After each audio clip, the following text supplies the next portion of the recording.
Oi, galerinha, tudo bem? Então, hoje a gente vai dar continuidade na nossa aula de ciências, aqui para a turminha do 7º ano. Eu gostaria de relembrar um pouquinho alguns conceitos que nós já trabalhamos, né, ao longo das nossas aulas e também das nossas aulas remotas. Então, para iniciar aqui, eu tenho algumas imagens que remetem aos seres vivos, né? Então, todos os seres vivos são formados por sistemas, órgãos, tecidos, células, até o átomo. Só que o que nós estamos estudando é essa partezinha aqui mais embaixo, tá? Então, nós temos aí alguns conceitos que precisam ser relembrados. Então, nós temos organismo. Então, o que é organismo, meninos? É quando eu tenho um único indivíduo de uma determinada espécie. O que é espécie? São vários seres vivos que apresentam características semelhantes e que podem reproduzir, gerando descendentes férteis. Nós temos também aqui população, então são vários indivíduos, né, de uma mesma espécie que vivem num determinado espaço de tempo e territorial. Quando nós temos várias populações convivendo juntas, como é o caso aqui do lobo-guará e dessas árvores, então nós temos uma comunidade, é a interação entre várias populações em uma mesma região. Só que esses seres vivos, eles não interagem apenas entre eles, né? Nós temos também os fatores abióticos que compõem essa região.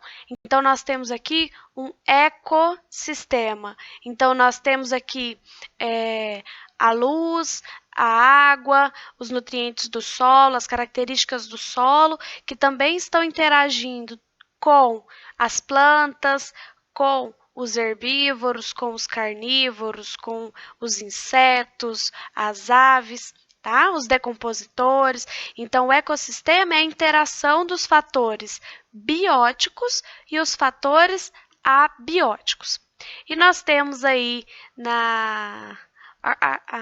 o conjunto de todos os ecossistemas que é chamado de biosfera, tá bom? Então, isso aqui a gente ainda tinha visto lá nas nossas aulas na escola. Isso. Nós temos aqui, que nós estudamos na aula passada, as cadeias alimentares, né? Então, ela é formada por diferentes níveis tróficos. Então, no início aqui da nossa cadeia alimentar, eu tenho o produtor, que é a árvore, né? Então, ela consegue produzir energia a partir da luz do sol e da água e dos nutrientes que ela retira do solo, né? Então, ela produz e acumula esse alimento nas suas folhas, nas suas raízes, no seu caule, tá bom?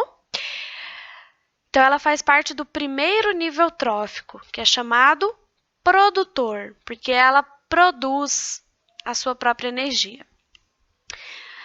Em seguida, nós temos o segundo nível trófico, que vai ser composto por aqueles seres vivos que se alimentam dos produtores, que nós também chamamos de herbívoros. São seres que se alimentam de plantas.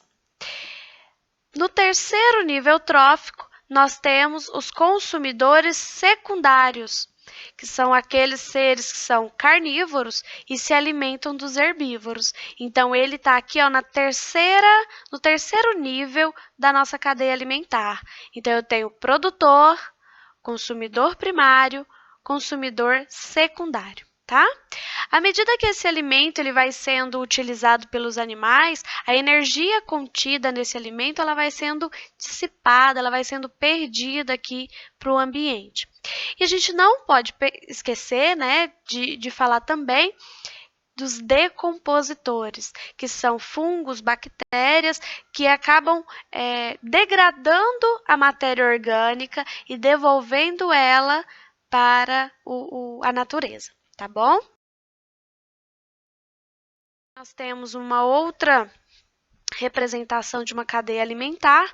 Então, aqui nós temos os produtores, né, produzindo a sua própria energia a partir da luz do sol, a partir da água, a partir dos nutrientes do solo. Eu tenho o gafanhoto, que está se alimentando desse produtor, então ele é consumidor primário, é o primeiro que está consumindo. Se alimentando desse gafanhoto, nós temos o sapo, né? Então ele é chamado de consumidor secundário. Notem aqui, ó, que eu tenho o primeiro nível trófico, o segundo nível trófico, o terceiro nível trófico, o quarto nível trófico. Então, o consumidor terciário, que nesse caso aqui está sendo representado pela cobra, que se alimenta do sapo, ela é chamada de consumidor terciário. Se o gavião se alimenta dessa cobra, ele é chamado de consumidor final ou consumidor quaternário, tá? São os animais que são topo de cadeia, que não tem predadores, tá? Ninguém se alimenta do gavião, assim como ninguém se alimenta do leão, tá? Então, são topo de cadeia, que estão no topo da cadeia alimentar. Essas cadeias alimentares, elas não são muito extensas, então eu não vou ter 7, 8 consumidor quintenário, sextenário. Por quê? A energia que foi produzida pelo produtor, ela foi sendo reduzida a cada nível trófico. Então, geralmente, a gente tem aí apenas até o consumidor quaternário, que é o consumidor final, tá? E, claro, os decompositores. Então, quando essa águia aqui, esse gavião morrer, ele vai ser decomposto. Então, é importante também lembrar. Se caso algum desses daqui morra também, vão ser decompostos também pelos fungos, pelas bactérias, tá bom? Que fazem um papel aí de reciclar os nutrientes. Ela devolve a matéria orgânica para o solo, que vai ser utilizado lá pelas plantas, tá bom? Só que nós não temos aí no ambiente apenas uma cadeia alimentar, nós temos várias, né? Então, seres que se alimentam, por exemplo, aqui a raposa, que se alimenta tanto do caititu quanto do coelho, né? Então, nós temos uma teia alimentar, tá bom? E às vezes o meu consumidor, mesmo que ele seja topo de cadeia, olha, nesse caso aqui, quando ele se alimenta da semente, dos frutos, né? Ele faz o papel de consumidor primário. E quando ele está se alimentando da serpente, por exemplo, aí ele ele se classifica como um consumidor quaternário, ó, porque o rato se alimentou da semente, então ele é consumidor primário, consumidor secundário, consumidor terciário e o consumidor quaternário, tá bom? Então, é importante que vocês consigam fazer aqui a identificação de uma cadeia alimentar. Vou dar mais um exemplo. Então, eu tenho, ó, produtores, né? São as plantas, o coelho, que é o consumidor primário, a raposa, que é o consumidor secundário. Então, isso aqui é uma cadeia alimentar, tá bom? E aí, o que a gente vai trabalhar hoje, né? Vocês quiserem fazer o acompanhamento aí através da apostila, vai iniciar lá na página 39. Tá? Então, a gente vai ver um pouquinho sobre os impactos que acabam afetando os ecossistemas, né? Então, podem ser tanto fenômenos naturais quanto atividades realizadas pelo homem. Que impactos são esses, meninos? Geralmente, né, alguns fenômenos, eles acabam provocando danos aos ecossistemas, porque eles desestabilizam, né, eles afetam as relações entre os seres vivos. Então, eles matam uma grande quantidade de determinada espécie, né, e isso acaba levando algumas populações até a extinção, tá? Então, isso pode acontecer tanto de forma natural, quanto de forma antrópica, né, causada pelo homem. tá bom? Então, a gente vai falar um pouquinho aí sobre esses fenômenos. Então, a gente vai começar pelos fenômenos naturais. São coisas que acontecem sem ter o impacto ou a atividade do homem como norteadora disso, tá? Então, aqui nós temos os furacões, né? Então, os furacões, quando eles passam, eles causam grandes destruições, não só para o homem, mas também para a natureza. Então, destrói, arranca árvores, acaba gerando aí um desmatamento, né? Então, isso impacta os ecossistemas e matam diversos seres vivos. Nós temos aí a imagem da geleira, né? Então, o congelamento ou o descongelamento das geleiras, ele é um fenômeno natural, muitas vezes acelerado pelas atividades do homem, mas é um fenômeno natural. Então, nós já vivemos aqui no nosso planeta vários períodos glaciais, épocas em que nós temos aí temperaturas muito baixas, né? E acaba afetando. Então, se eu tenho ali um lago, por exemplo, né? E nós temos o resfriamento da temperatura, a diminuição da temperatura, esse lago congela. Vocês concordam comigo que ele vai impactar os seres vivos que vivem ali naquele lago? Os peixes, as algas, né? Até mesmo as aves que se alimentam dos peixes nessa região, tá? E um outro é o derretimento. Então, nós temos, por exemplo, os ursos polares, que vivem nas geleiras. Se acontece o aquecimento global e essa geleira ela derrete, vai ter um menor espaço para que esse urso polar sobreviva. Então, isso afeta negativamente a vida desses ursos polares. Ursos polares, pinguins, tá? Entre outros. Nós temos também as tsunamis, né? Então, a tsunami... Estava passando uma moto aqui, né? O tsunami, ele é extremamente danoso.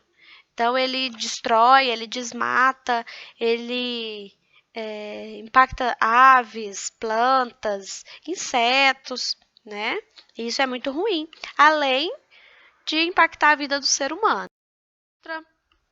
Um outro fenômeno natural são as tempestades, que além dos raios, né, ele poder causar incêndios, nós também temos aí uma consequência que são as enchentes. Então, quando o rio enche demais e transborda, os seres vivos que vivem na borda dos rios, eles são afetados. E eles podem, se demorar muito, né, para essa enchente acabar, eles acabam morrendo e podendo entrar em extinção, tá? Nós temos aí os vulcões, né? Então, o vulcão, quando ele está em erupção, ele libera aí o magma extremamente quente e por onde ele passa, ele vai gerando destruição. Ele destrói tudo devido a essa temperatura muito alta. Então, é extremamente impactante, tá bom? Os terremotos, né? Então, aqui no Brasil nós não temos, né, nem vulcões e nem terremotos, mas em outras regiões que tem, eles impactam muito a sobrevivência das espécies, tá? Se vocês observarem na página 40, daqui a pouquinho vocês vão fazer essa atividade, tá? Vocês vão ver aqui na seção Conectado, que está escrito um título assim, ó. Bichos conseguem prever terremotos? Então, daqui a pouquinho vocês vão descobrir isso. Mas nós, seres humanos, nós conseguimos prever? Nós conseguimos reduzir esses impactos na nossa vida? Né? Então, nós temos alguns equipamentos, né? A gente utiliza a tecnologia a nosso favor e nós temos um equipamento chamado sismógrafo. Vou passar aqui. O sismógrafo, ele é um equipamento que ele consegue prever esse terremoto, essa vibração do solo. Então, tem um textinho aqui, um texto, ó, um vídeo, para que vocês possam assistir e aprender um pouquinho sobre os sismógrafos. Vamos dar uma olhadinha? Epicentro do terremoto. Quanto mais próxima do epicentro estiver uma região, maior será o impacto do terremoto sobre ela. Observe como os cientistas determinam a localização do epicentro de um terremoto. Quando um terremoto ocorre, ondas se propagam em todas as direções. Existem dois tipos principais de ondas: as ondas P, ou primárias, e as ondas S, ou secundárias. As ondas P provocam a compressão e a expansão das rochas, propagando-se a uma velocidade de aproximadamente 5 km por segundo. Já as ondas S são responsáveis pelos danos materiais. Elas viajam pela crosta terrestre, movendo-se para cima e para baixo a 3 km por segundo aproximadamente. Esses dois tipos de ondas são detectados por um instrumento chamado sismógrafo. Inicialmente, o aparelho detecta a chegada das ondas P. Um pouco depois, ele informa a chegada das ondas S. A diferença de tempo entre a chegada dessas duas ondas determina a distância do epicentro ao local onde o sismógrafo está. Ou seja, utilizando um sismógrafo é possível saber a que distância do aparelho está o epicentro do terremoto. Mas apenas um sismógrafo não é suficiente para a posição exata do epicentro. Imagine, por exemplo, que os registros feitos por um sismógrafo A apontem que o abalo começou a 300 km de distância dali. O epicentro do terremoto poderia estar em qualquer ponto da circunferência centrada em A e com raio de 300 km. Agora, suponha que em outro lugar um sismógrafo B indique que o epicentro do terremoto está a 200 km de distância. Com esse dado, concluímos que o epicentro está nesta circunferência. As circunferências determinadas pelos dois sismógrafos são secantes, pois têm dois pontos em comum. Por isso, quando combinamos as informações dos dois sismógrafos, descobrimos que o epicentro do terremoto poderia estar em dois locais. Então, para encontrar o local exato do epicentro, é necessário um terceiro sismógrafo. Se esse sismógrafo registrar que o epicentro está a 150 km de distância, determinamos a localização exata do epicentro por meio da combinação de todas as informações.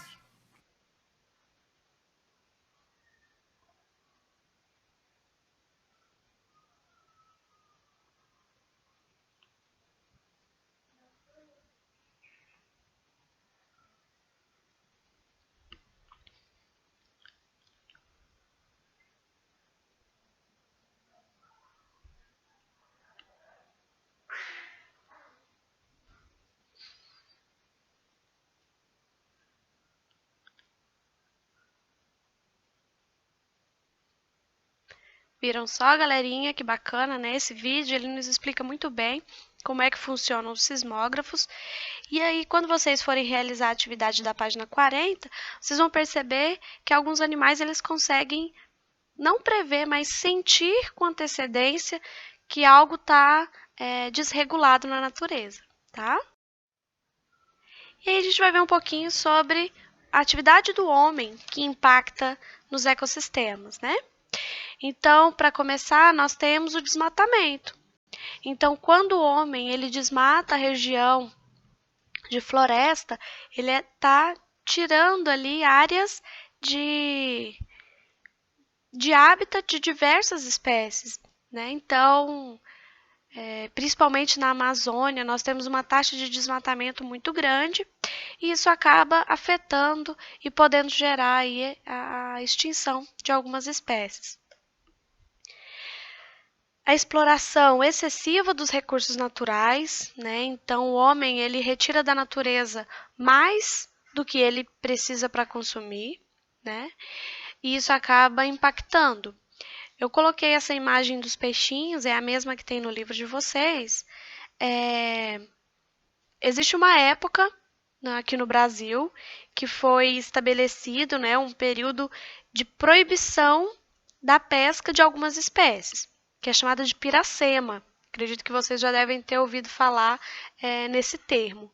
Então, o que é essa época de piracema? É a época em que algumas espécies estão se reproduzindo Então, foi proibida a pesca e comercialização dessas espécies para permitir que as espécies consigam se reproduzir, crescer e refazer a população nos rios, tá? Então, se a gente ficar só explorando, só retirando esses peixes da natureza, eles vão entrar em extinção, né? E é ruim.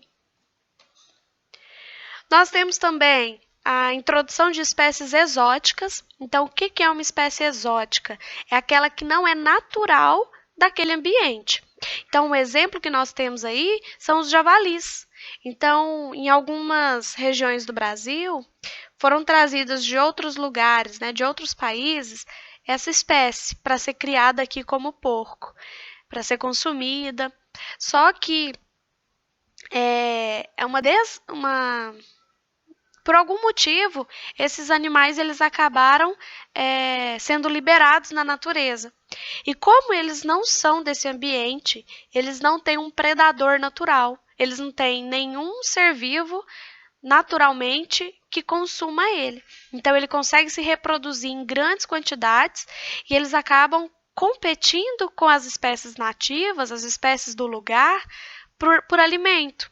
E aí, como ele não tem predador, ele se reproduz muito mais do que a outra, né? A espécie natural. Então, ele virou praga.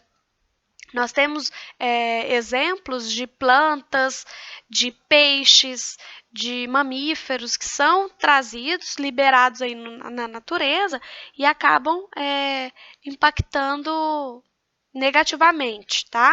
Por quê? Principalmente porque eles não têm um predador natural. Em alguns estados, tem até períodos em que o governo libera a caça dessas espécies para evitar que elas se reproduzam, tá? Então, o homem vai poder caçar, matar e se alimentar dessas espécies, porque impacta as nossas espécies naturais. E uma outra atividade humana que impacta, né, é o tráfico de animais silvestres. Então, não só de animais, né, mas o tráfico de seres vivos, ele é muito ruim. Além de levar as nossas espécies e reduzir a nossa biodiversidade, eles acabam introduzindo em outros ambientes espécies exóticas, né? Então, nós vemos direto aí na televisão, né, na mídia, apreensão de principalmente aves, né? Pássaros, periquitos, araras, então assim, macaco, porque o pessoal quer criar eles como se fosse animal domesticado, e isso não pode acontecer, tá bom? Porque é ruim, afeta a nossa fauna, a nossa flora e acaba levando espécies exóticas para outros lugares, tá bom? Eu espero que vocês tenham compreendido a nossa aula de hoje, tá bom? A gente já vai encerrar. Vocês terão uma atividade para fazer, já deve estar disponível para vocês lá no roteirinho, né? Então, eu gostaria que vocês, se tiver alguma dúvida, que deem uma olhadinha aí na apostila de vocês. O conteúdo está todo na apostila, tá bom? Eu só utilizei algumas imagens de fora, mas o conteúdo está todo na apostila. E se vocês tiverem qualquer dúvida, que possam me procurar novamente, tá? Lá pelo WhatsApp. Tchauzinho!